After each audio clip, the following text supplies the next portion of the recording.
Amis adeptes d'horreurs indicibles, bonjour et bienvenue dans les pions sur la table. Aujourd'hui, nous allons parler des demeures de l'épouvante.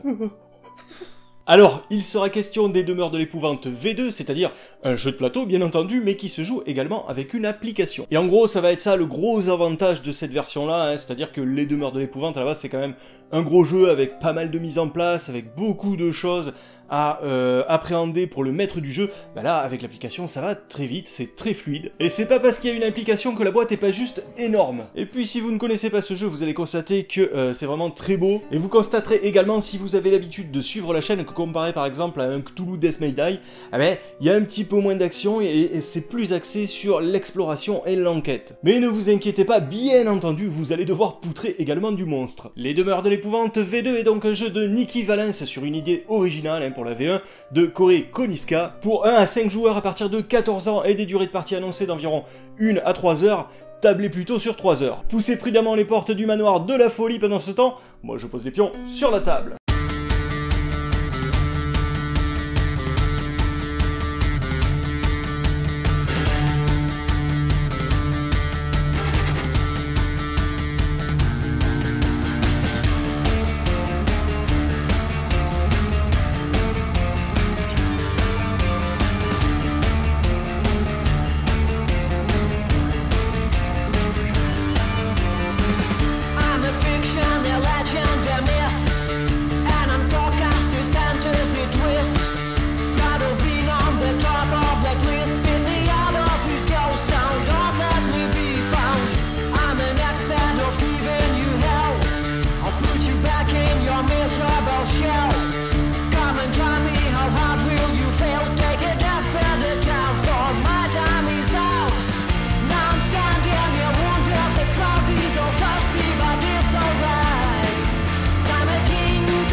Alors voilà, quand il est bien rangé dans sa boîte, hein, finalement c'est un jeu relativement vite installé. Bon après perso moi je suis organisé, hein, j'ai des petites pochettes et tout ça, bref mes petits tas de cartes sont déjà préfaits. Pareil pour mes figurines, hein, j'ai mes figurines personnages d'un côté, les monstres de l'autre, les tokens sont tous différenciés, ce qui fait que quand j'installe ce genre de jeu, ben ça va très vite. Maintenant si vous êtes bordélique, je vous promets pas que ça fasse la même. Alors, niveau matos dans ce jeu, qu'est-ce qu'on a? Eh bien déjà on a de magnifiques tuiles terrain, qui représentent évidemment le plus souvent des pièces de maison, hein. Donc il y a un peu de tout, je vous laisse admirer tout ça, il y a des grandes pièces, des petites pièces, il y a des petits KGB, etc, il y a des dédales, il y a des trucs, c'est magnifique, vraiment au niveau des illustrations, moi c'est tout à fait ce que j'adore. On retrouve vraiment hein, cette ambiance typique des œuvres Lovecraftiennes, c'est d'époque, c'est angoissant, on a quelques extérieurs également, hein, on a quelques ruelles, quelques bouts de jardin de parc, mais bon, c'est essentiellement des environnements internes, hein, on va pas beaucoup prendre l'air dans ce jeu. C'est un petit peu dommage d'ailleurs, moi j'aurais bien aimé voir, je sais pas, une grande lande, là, une grande prairie, ou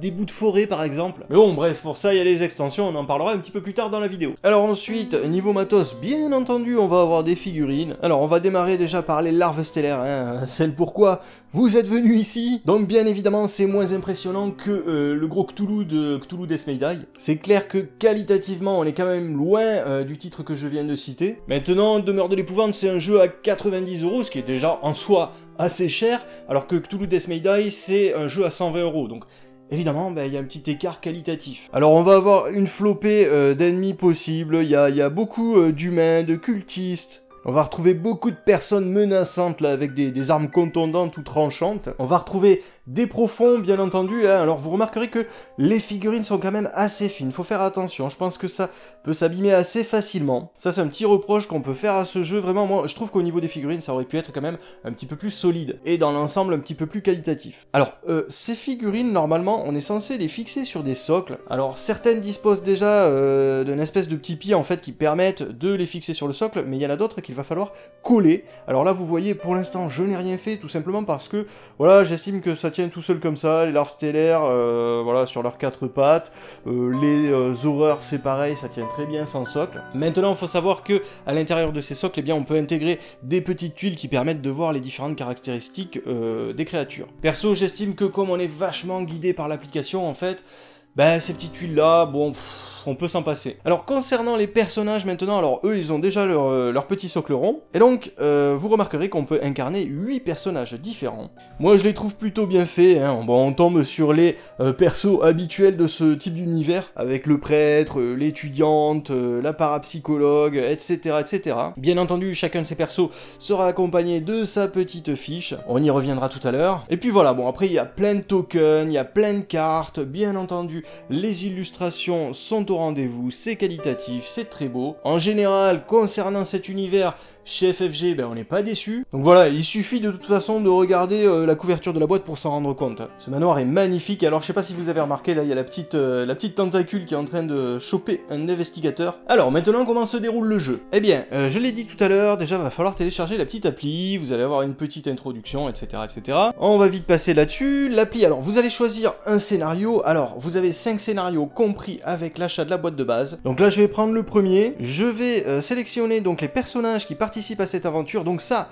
bien entendu, je vais pas me fier à l'appli pour choisir ces personnages-là, là c'est juste pour rentrer les personnages dans l'aventure et donc expliquer à l'appli que j'ai choisi cela. Mais sinon, de base, votre choix, il va se faire avec des éléments bien tangibles, puisque vous disposez bien entendu de fiches personnages. Alors vous le voyez là par exemple avec Rita Young, l'athlète, on voit ses points de vie ici, ses points de santé physique, en dessous on a ses points de santé mentale, puisqu'on est dans un jeu dans l'univers de Lovecraft, bien entendu on peut devenir fou, on a toujours une capacité spéciale, par exemple ici Rita peut se déplacer plus vite que les autres personnages, et puis on va avoir tout un tas de compétences, la force, l'agilité, l'observation, le savoir, l'influence, la volonté.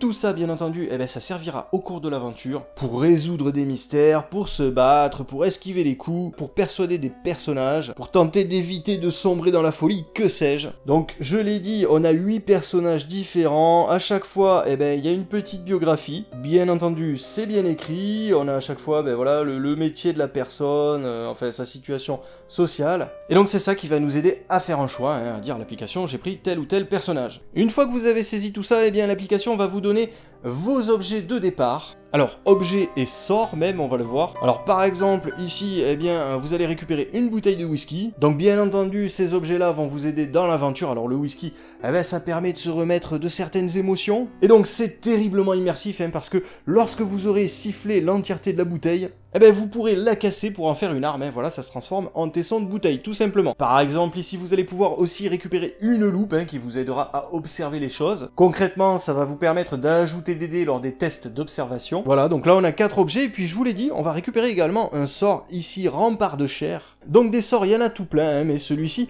en l'occurrence, eh bien, il permet de soigner des dégâts. Alors là aussi, comme la bouteille de whisky, lorsqu'on fait ça, eh bien, on retourne la carte, ce qui déclenche des choses. C'est-à-dire que, utiliser des sorts dans ce type d'univers-là, c'est pas sans conséquence. Et ça peut contribuer à nous faire sombrer du côté obscur. Mais là, je vais pas m'attarder non plus sur le détail de chacune des cartes, parce que c'est un jeu qui est très riche, et je vous laisse découvrir les choses, voilà, je veux pas vous spoiler non plus. Sachez simplement que c'est logique, c'est immersif, aucun souci de ce côté-là. Alors ensuite, l'appli va également nous donner des petits tokens ici avec des petites loupes. Et ça nous permettra de modifier certains résultats de dés, on le verra un petit peu plus tard. Ça permet de lisser un petit peu le hasard. Alors avant de démarrer l'aventure, j'ai un petit texte narratif avec un type là qui me raconte un petit peu ce qui se passe. Après perso, je connais pas la VO, mais en VF, je trouve que sa voix est pas terrible. Vous reprenez les dossiers étalés sur votre bureau.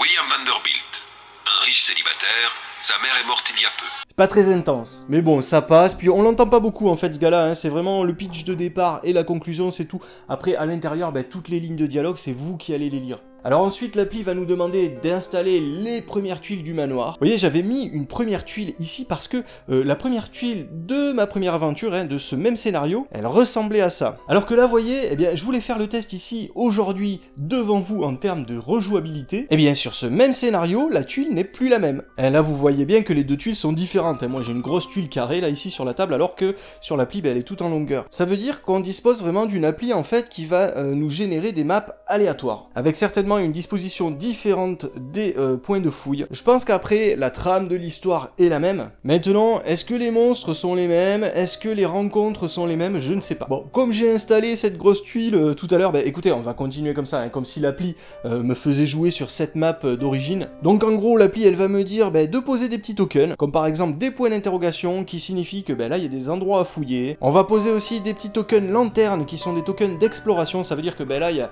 certainement une porte à pousser. On va peut-être poser également des murs, parce que bon, sur les tuiles, il y a des portes un petit peu partout, et donc il y en a certaines qui vont peut-être être condamnées, hein, voilà. Au contraire, on va peut-être pouvoir ajouter des portes, on va pouvoir ajouter également des PNJ, ou encore, on va pouvoir ajouter des meubles supplémentaires, comme là, une petite bibliothèque. Et une fois qu'on a fait ça, voilà, c'est prêt. C'est-à-dire que là, on va vraiment explorer, hein. C'est pas comme dans Cthulhu Death Medaille où on connaît absolument toute la map, il va falloir optimiser nos déplacements, on sait où sont les monstres, etc. Là, on part vraiment d'une seule tuile, et ensuite, il va falloir ouvrir des portes, explorer le manoir, et ça, c'est vraiment un côté que j'adore dans ce jeu-là, hein. C'est vraiment le côté surprise, en fait. Alors, au niveau des actions que l'on peut faire avec ces personnages, on peut évidemment se déplacer jusqu'à 2 zones. Alors, les zones, c'est pas forcément des pièces, hein. Je sais pas si vous le voyez bien là, à la caméra, mais ici, cette tuile, elle est découpée en 3 zones. Je pense que vous devinez quand même un petit peu ici les liserés transparents qui coupent cette salle en 3 zones. Donc là, le père Mathéo, par exemple, hop, il peut bouger de 2 cases. Et donc, comme j'ai droit à 2 actions par tour, et maintenant que je suis arrivé là-haut, par exemple, je peux fouiller. Alors je vais me diriger vers ce petit point d'interrogation là, hein, sur le tableau. Je vais très certainement défausser le token en question, mais surtout, hein, je vais me tourner vers l'appli pour appuyer sur l'élément fouillé en question. Et donc là, je vais avoir un petit texte qui va me décrire ce que je suis en train de regarder, et qui va peut-être, ici c'est le cas, me demander d'effectuer un test de compétence. Alors ici en l'occurrence, on me demande d'effectuer un test de savoir. C'est le petit livre là. Donc je vais me reporter ici à la fiche personnage, et voyez, le père Mathéo, en savoir, il peut lancer 4 dés. Donc je vais lancer ces fameux dés, et puis je vais comptabiliser le nombre d'étoiles qui seront autant de succès. Je rappelle qu'on peut modifier les phases de dés avec les petits tokens loupés. Ces tokens-là, on va en gagner au fil de la partie. Le nombre de ces succès, je vais les intégrer ici dans l'applicatif. On va dire qu'ici j'en ai fait 3. Je valide. Et puis là, voilà, je vous montre pas plus parce que là, je viens de réussir le test et donc, je veux pas vous spoiler. Bien évidemment, si j'avais pas réussi mon test de compétences, j'aurais peut-être pu observer quelque chose, mais un petit peu moins bien que ce que je viens de faire. Après, rien ne nous empêche de rester devant le tableau là, et puis lors des prochaines actions de continuer à l'observer. Et d'ailleurs il m'a semblé remarquer qu'en fait même si on faisait pas de bons résultats, si on restait longtemps devant un objet, au bout d'un moment ça commençait à se débloquer. Du coup ça voudrait simplement dire qu'en fait on est apte à décrypter à peu près tout, simplement des fois si on n'est pas bon, ça prend un petit peu plus de temps. Alors un petit truc, pendant les phases de fouille vous pouvez tomber sur des puzzles, et donc là en gros vous allez résoudre ça directement dans l'application. Ça peut être des codes à deviner, ça peut être des puzzles à remettre en place. Alors après je vous l'ai dit, je pourrais très bien partir en exploration, hein, c'est-à-dire que je pars sur ce token lanterne, je décide d'appuyer dessus dans l'applicatif et donc ça va me dévoiler peut-être une nouvelle pièce. Donc là il me suffit d'aller chercher dans les tuiles la pièce en question, je la pose, l'application va me dire de poser peut-être de nouveaux endroits à fouiller, peut-être de nouveaux meubles, etc. etc. Peut-être qu'on va tomber sur des PNJ d'ailleurs, hein. Donc les PNJ, on peut interagir avec eux, et on peut parler, on peut négocier avec eux, on peut essayer d'en savoir plus auprès d'eux sur ce qui se passe dans cette maison. Alors on pourrait également tomber sur un monstre, imaginons qu'ici l'application me dit de poser un profond, et admettons qu'il soit dans la zone dans laquelle je vais pénétrer, pour ma deuxième action je vais peut-être décider de l'attaquer. Alors faut savoir une chose, c'est qu'en fait on jette vraiment un coup d'œil à travers la porte, c'est-à-dire que on découvre en fait ce que nous donne l'applicatif, c'est-à-dire la pièce, tout ce qu'il y a à l'intérieur et tout ça, mais après on peut ou on peut ne pas pénétrer dans cette zone-là. Si je voulais, je pourrais très bien rester sur le pas de la porte. Et d'ailleurs, au lieu d'attaquer le profond, j'aurais très bien pu utiliser le petit meuble qu'il y a dans le coin là, pour simplement barricader l'entrée, hein. Alors, les barricades comme ça, on peut les éclater, hein. Ça dépend en gros de votre niveau de point de vie, robustesse comme on l'appelle dans ce jeu. Mais en gros, plus on est costaud, plus on éclate ça facile. Et je vous le dis, ça sert à rien de planter ça devant une larve stellaire. La larve, elle arrive, elle fait ch'toum, et votre bibliothèque, vous la retrouvez de l'autre côté de la pièce. Bon, admettons que là, je me fight avec le profond. Et bien sur l'appli, je vais tout simplement sélectionner ce monstre-là, je vais dire que je l'attaque. Alors il y a tout un tas de choix, hein. Soit je l'attaque à main nue, avec une arme tranchante, avec une arme contondante, etc. Il y a tout plein de possibilités. Bien entendu, ça dépend des objets que vous possédez. Vous l'avez vu tout à l'heure, le tesson de bouteille par exemple, c'est une arme tranchante, et ça inflige un dégât supplémentaire, on le voit dans la petite tache de sang là. Mais vraiment, il y a de tout dans le paquet objet, hein. Il y a même des armes à feu. Après, voilà, il n'y a pas que des armes non plus, hein, puisque je vous l'ai dit, il y a pas mal d'enquêtes. Mais moi je trouve que les phases de combat, elles sont super intéressantes parce qu'on sent qu'on a vraiment pas mal de possibilités. Et donc, à partir du moment où je dis, eh ben, j'attaque le profond avec mon tesson de bouteille, ça va déclencher derrière une action, donc là c'est très narratif et on va avoir une boîte de texte, et ça va nous demander très certainement d'effectuer un test de compétence. Alors bien entendu, ça peut être un test de force, ça peut être aussi un test d'agilité, parce que peut-être que le profond il est hyper rapide et qu'il veut choper le tesson de bouteille pour vous le foutre dans la gorge. Ça peut être un test d'observation, hein, pour voir un petit peu au niveau des pieds du profond, voir ce qu'il est en train de préparer. J'invente, hein, mais ça peut être peut-être un test de savoir, hein, pour connaître un petit peu le comportement du profond en mode combat. Voilà, je raconte peut-être des conneries là, mais en tout cas, c'est pour vous montrer qu'on n'utilise pas que sa force. Quoi qu'il en soit, on va avoir à jeter des dés, et en fonction du résultat, ben, il y aura un succès, il y aura un échec, et donc ça va se traduire en termes narratifs par un passage de texte différent, avec des conséquences bien entendu différentes. Et vraiment, les passages narratifs, moi je les trouve super, c'est très dynamique, c'est bien écrit, on n'est jamais retombé sur le même passage de texte, donc je pense que quand même, il y a eu un sacré travail d'auteur derrière. Alors après, comme action, ben, vous pouvez échanger des objets avec d'autres personnages situés à portée, vous pouvez également pousser des monstres, des investigateurs, vous pouvez foutre le feu, voilà, vous pouvez aussi l'éteindre une fois que vous avez bien foutu le bordel. Foutre le feu, en gros, ça permet d'infliger des dégâts aux gens qui passent par là. Vous pouvez aussi dérober des choses aux autres investigateurs, alors dans quelles circonstances, je ne sais pas, puisque c'est censé être un jeu coopératif. Alors, une fois que tous les personnages ont joué, c'est là que ça dérape, parce qu'on va avoir une phase de mythe. Donc d'abord, un événement, qui en gros va pas être bon pour vous, hein. En gros ça va mettre votre santé mentale à l'épreuve, mais ça peut être tout un tas de choses, hein. Ça peut faire apparaître des monstres, le jeu va essayer de vous tuer. Une fois que cet événement sera résolu, on va avoir une étape de monstres, c'est-à-dire que tous les monstres encore en vie vont se déplacer puis attaquer. Donc ben là encore, va falloir faire des tests de compétences, agilité, force, peu importe. Alors lorsque vous prenez des dégâts, et là je vais parler uniquement de dégâts physiques, eh bien vous piochez ici une petite carte dans ce paquet de cartes rouges, vous découvrez la carte face visible, et donc là vous allez découvrir en fait à quel point vous avez été touché. Il y a des blessures plus ou moins graves, il y a des chocs mineurs, il y a des lésions plus ou moins profondes, et donc ça aussi ça ajoute bien entendu à l'aspect narratif. Et en général ces cartes là d'ailleurs vous allez les retourner face cachée, ça vous permet de comptabiliser les points de vie que vous perdez. Alors ensuite la dernière phase, eh bien c'est l'étape d'horreur, et ça en gros ben, ça va impacter là aussi tous les investigateurs qui sont à portée d'un monstre. Donc là aussi vous allez réaliser un test de compétences, et ça risque fort d'impacter votre esprit. Donc là on a le petit paquet de cartes bleues, voyez. Alors là il y a des chances que vous gardiez la carte face visible, et voilà, ça va vous impacter tout au long de la partie, ou alors face cachée, et donc ça montre que votre santé mentale diminue. Alors à noter que quand on tombe à 0 en termes de points de santé physique, eh bien on ne meurt pas de suite, on devient d'abord blessé, ce qui nous donne un petit répit. Bien entendu, le statut blessé va vous handicaper, hein. Et c'est pareil au niveau de la santé mentale, d'abord on va devenir fou, et voilà, et au niveau des statuts, il y en a tout un paquet. Donc ces statuts n'apparaissent pas forcément quand vous êtes en difficulté, hein, ça peut être des statuts positifs ou négatifs, qui peuvent se déclencher lorsque vous réalisez certaines actions de jeu. Et donc voilà, quand on a fait tout ça, eh bien on repart pour un tour d'investigation, et puis ensuite c'est à nouveau au tour des monstres, etc., etc. Voilà, donc quoi penser de ces Demeures de l'épouvante V2 ? Ben franchement c'est génial, moi j'en dors pas de la nuit. C'est le genre de jeu qui vous obsède. Quand vous poussez la porte d'une maison comme ça, mais vous vous demandez ce qui va vous tomber sur le coin de la gueule. C'est franchement bien fait, au niveau narratif, l'application est bien utilisée, il y a des bruits, il y a des cris, il y a de la musique. Je trouve que vraiment il y a un côté théâtral dans ce jeu qui est appréciable. Les tuiles de jeu sont magnifiques, contrairement à ce qu'on pourrait penser, l'application est pas si invasive que ça, et pour le coup, moi qui voyais il y a quelques temps de ça encore, était assez allergique au fait de mêler comme ça le monde du numérique au monde du jeu de plateau, à force de pratiquer des jeux comme ça qui mélangent ces deux mondes avec brio,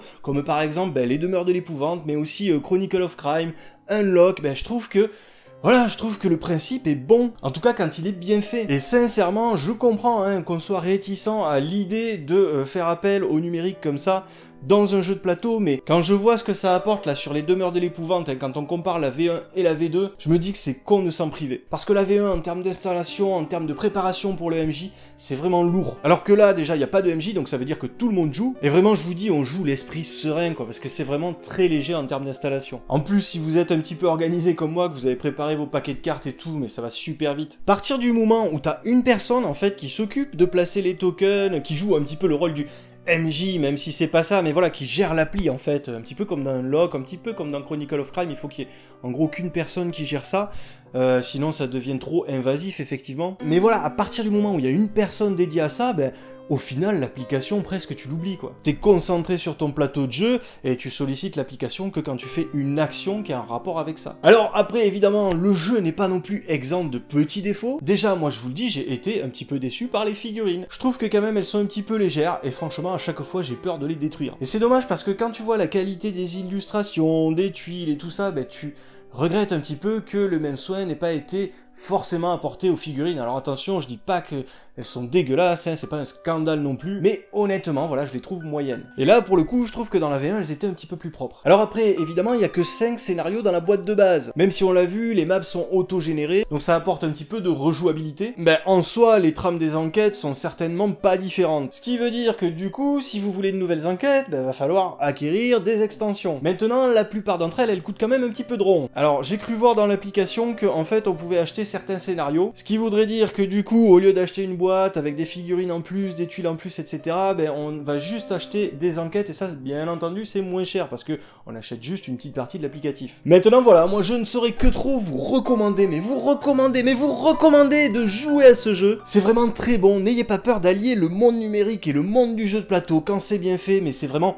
Si vous avez peur des jeux de plateau, si vous avez peur des gros jeux de plateau, mais n'hésitez pas, hein, parce que vous allez vous faire guider par l'applicatif, vous allez voir, c'est très simple. Je vous recommande quand même de lire un petit peu le livret de règles avant, parce que y a des choses qui sont pas forcément expliquées dans l'application. En gros, on ne dispose pas d'un tutoriel hein, dans l'application, c'est pas aussi intuitif qu'un Unlock ou qu'un Chronicle of Crime. Il faut quand même lire quelques petits trucs avant, mais sincèrement, c'est pas un énorme livret de règles. Et je vous dis, c'est pas la peine de retenir les trucs par cœur. Une fois que vous serez lancé avec l'appli et tout, ça va vous revenir, après c'est assez logique comme démarche. Il y a un petit guide de référence fourni dans la boîte auquel on peut revenir qui est très lisible, très bien fait. Vraiment pour moi ce jeu, si tu mets de côté les figurines, c'est quand même un modèle d'excellence. Et là si vous cherchez un jeu coopératif, bien immersif, avec de l'action, avec de l'enquête, complet quoi, ben c'est celui-là. Hein. Puis au final, l'argument du prix, si tu réfléchis bien, là tu peux jouer jusqu'à 5 joueurs.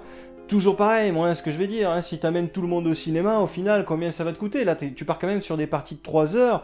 Bon, je veux dire, 3 heures, 5 scénarios, tu joues à 4-5... Le jeu il est rentabilisé. Hein. Et non, tu peux pas comparer ça à un jeu vidéo, je veux dire c'est pas la même démarche, un jeu vidéo il n'y a pas de matériel, etc. Là t'es quand même...